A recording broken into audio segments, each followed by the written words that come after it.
ariko nk'uko bigenda mu buzima, rimwe na rimwe abayobozi banyura mu bihe bikomeye. Mu mpera za 2024 ndetse no mu ntangiriro za 2025 hatangiye kuvugwa amakuru ajyanye n'imiyoborere n'imicungire y'umutungo muri diyoseze ya Shira. Nyuma y'iperereza ryatangajwe n'inzego zitandukanye, Musenyeri Samuel Mugisha Samuel Mugiraneza yaje gutabwa muri yombi. Amakuru yatangajwe icyo gihe yavugaga ko akurikiranyweho ibyaha bifatanye isano no gukoresha nabi umutungo wa diyoseze no kwiha inyungu zinyuranyije n'amategeko. Musenyeri Mugisha yahakanye ibyo birego. Mu rukiko yavuze ko arengana kandi ko ibyo aregwa bidafite ishingiro. Inkuru yo gufungwa kwe yakubise benshi hasi, yakubita abakristo mu mutima.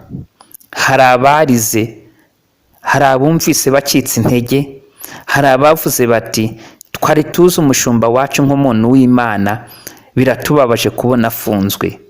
Abandi bavugaga ko ubutabera bugomba gukora akazi kabwo. Mu nsengero zimwe abantu baricaye baratuza bibaza uko ibintu byageze aho. Hari abapasiteri basabye abakristo kudacika intege no gukomeza gusenga. Abandi bibukije abantu ko no mu mateka ya Bibiliya hari abayobozi banyuze mu bigeragezo. Reka tubanze tubasuhuze mwebwe muba mudukurikiye uko bwije n'uko bukeye. Kuri uyu munsi tuje kuba twababwira amateka ya diyoseze ya Shira. Ni inkuru ndende isa nkaho iri documentary. Mu by'ukuri harimo amakuru menshi kandi nyaboneka wirinde kuba wakwihutisha video kugira ngo video yose uze kwisobanukirwa kandi amakuru yose ari muri iyi video ubashe kuyasobanukirwa neza.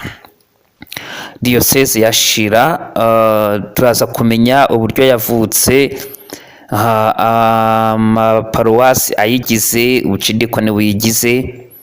Turarebera hamwe abapasitoro cyangwa se abasenyeri bayoboye diyoseze ya Shira kuva yabaho, kuva yaremwa, kuva yashingwa. Noneho turebe abasenyeri bitabye Imana, turebe n'abasenyeri bakiriho.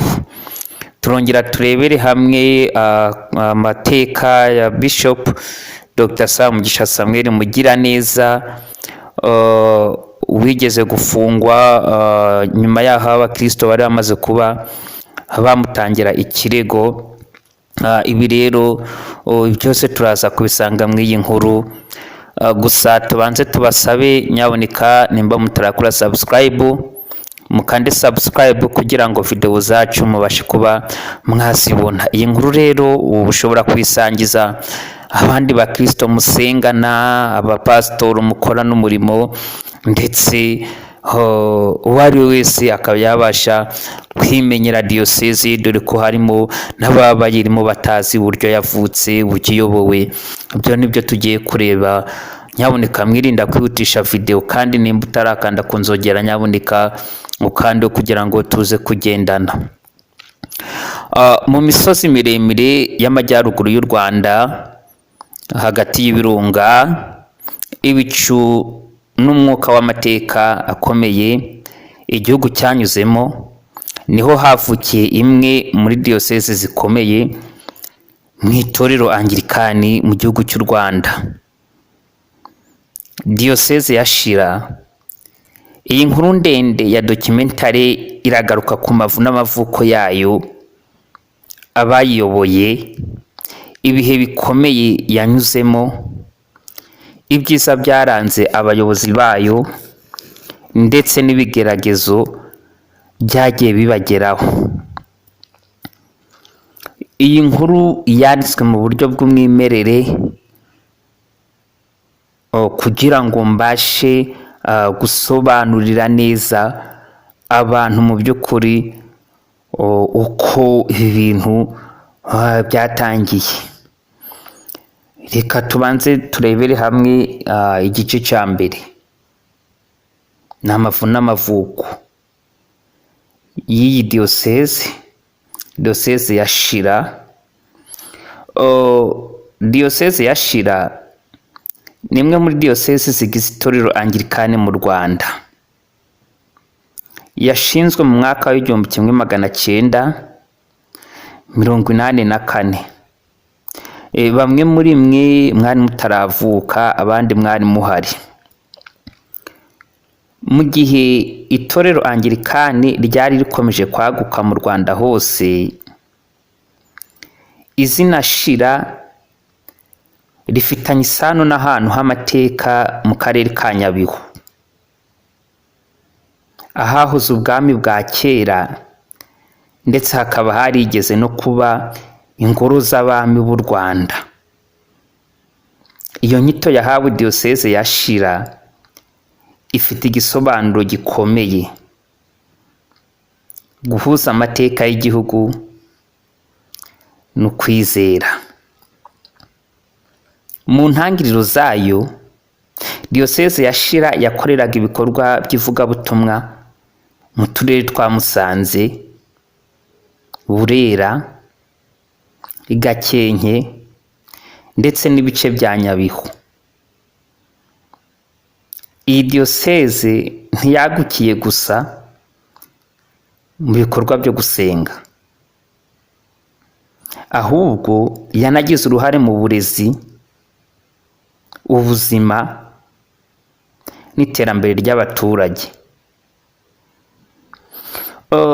Abamisiyoneri ba mbere b'Abanglikani bageze mu majyaruguru y'u Rwanda mbere y'ubwigenge, bazana ubutumwa bwiza, ariko banubaka amashuri, amavuriro n'ibikorwa by'ubutabazi.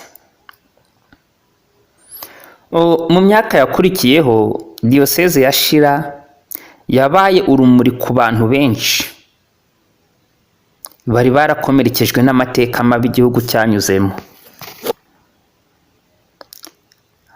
Hari abakuze bavuga ko nyuma ya jenoside yakorewe Abatutsi mu 1994, insengero nyinshi zo muri diyoseze zabaye ahantu ho kongera kubakira icyizere.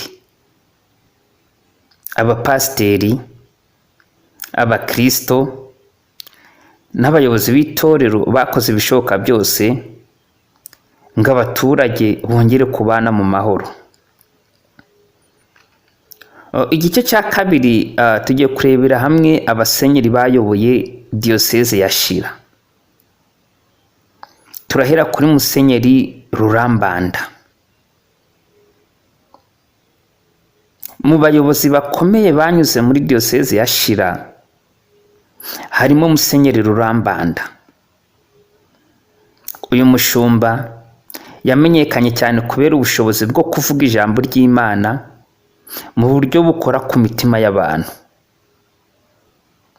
Mu gihe Bishop Rurambanda yayoboraga diyoseze ya Shira, yibanze cyane ku kubaka ubuyobozi bufite icyerekezo, guteza imbere uburezi ndetse no gufasha urubyiruko.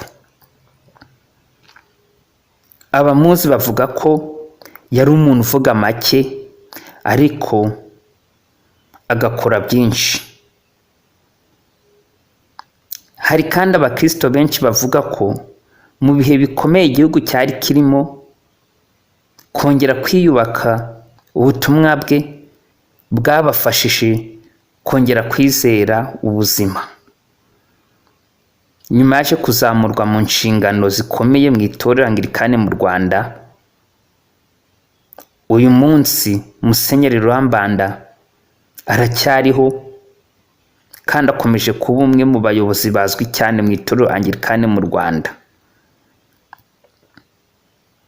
Musenyeri Samuel Mugiraneza Mugisha. Nyuma ya Rurambanda, diyoseze ya Shira yaje kuyoborwa na Musenyeri Samuel Mugisha Mugiraneza. Yimiswe nka Musenyeri wa diyoseze ya Shira mu mwaka wa 2017.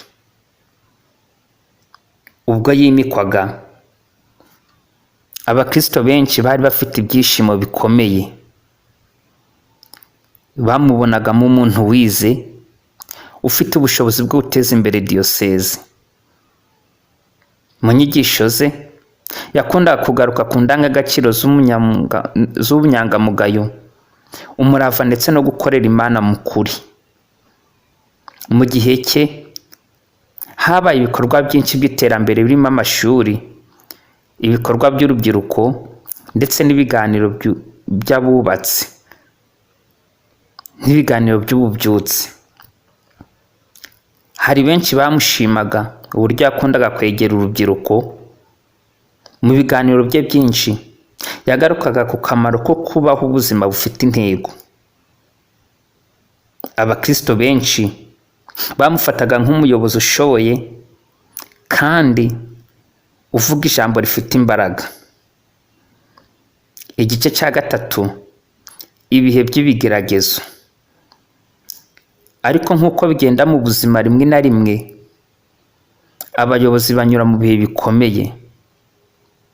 Mu mpera za 2024 ndetse no mu ntangiriro za 2025 hatangiye kuvugwa amakuru ajyanye n'imiyoborere n'imicungire y'umutungo muri diyoseze ya Shira. Nyuma y'iperereza ryatangajwe n'inzego zitandukanye, Musenyeri Samuel Mugiraneza yaje gutabwa muri yombi. Amakuru yatangajwe icyo gihe yavugaga ko akurikiranyweho ibyaha bifitanye isano no gukoresha nabi umutungo wa diyoseze no kwiha inyungu zinyuranyije n'amategeko. Musenyeri Mugisha yahakanye ibyo birego. Mu rukiko yavuze ko arengana kandi ko ibyo aregwa bidafite ishingiro. Inkuru yo gufungwa kwe yakubise benshi mu bakristo mu mitima. Hari abarize, hari abumvishe bacitse intege, hari abavuze bati twari tuzi umushumba wacu nk'umuntu w'Imana, biratubabaje kubona afunzwe. Abandi bo bakavuga bati ubutabera bugomba gukora akazi kabwo. Mu nsengero zimwe abantu baricaye baratuza bibaza uko ibintu byageze aho. Hari abapasiteri basabye abakristo kudacika intege no gukomeza gusenga. Abandi bibukije abantu ko no mu mateka ya Bibiliya hari abayobozi banyuze mu bigeragezo bikomeye. Reka turebere hamwe uko abakristo babyakiriye. Mu mujyi wa Musanze no mu bice byinshi bigize diyoseze ya Shira, inkuru y'ifungwa rya Musenyeri Mugisha yabaye inkuru ivugisha benshi. Hari abakristo batangiye gusengera diyoseze yabo cyane kurusha mbere.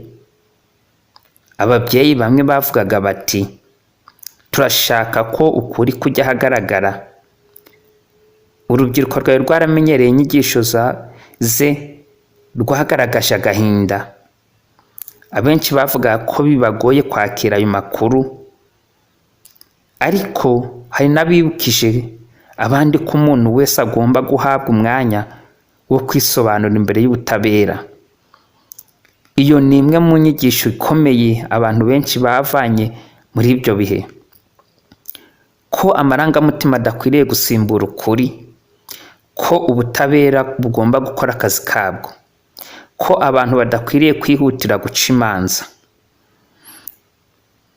Inshuti bavandimwe, aya ni amateka twari turimo tubabwira, ariko tubibutse ko na Bishop Rucahana John, ariko nk'uko bigenda mu buzima, rimwe na rimwe abayobozi banyura mu bihe bikomeye. Mu mpera za 2024 ndetse no mu ntangiriro za 2025 hatangiye kuvugwa amakuru ajyanye n'imiyoborere n'imicungire y'umutungo muri diyoseze ya Shira. Nyuma y'iperereza ryatangajwe n'inzego zitandukanye, Musenyeri Samuel Mugiraneza yaje gutabwa muri yombi. Amakuru yatangajwe icyo gihe yavugaga ko akurikiranyweho ibyaha bifitanye isano no gukoresha nabi umutungo wa diyoseze no kwiha inyungu zinyuranyije n'amategeko. Musenyeri Mugisha yahakanye ibyo birego. Mu rukiko yavuze ko arengana kandi ko ibyo aregwa bidafite ishingiro. Inkuru yo gufungwa kwe yakubise benshi hasi ikubita abakristo mu mutima. Hari abarize, hari abumvise bacitse intege, hari abavuze bati twari tuzi umushumba wacu nk'umuntu w'Imana, biratubabaje kubona afunzwe. Abandi bavugaga ko ubutabera bugomba gukora akazi kabwo. Mu nsengero zimwe abantu baricaye baratuza, bibaza uko ibintu byageze aho. Hari abapasiteri basabye abakristo kudacika intege no gukomeza gusenga. Abandi bibukije abantu ko no mu mateka ya Bibiliya hari abayobozi banyuze mu bigeragezo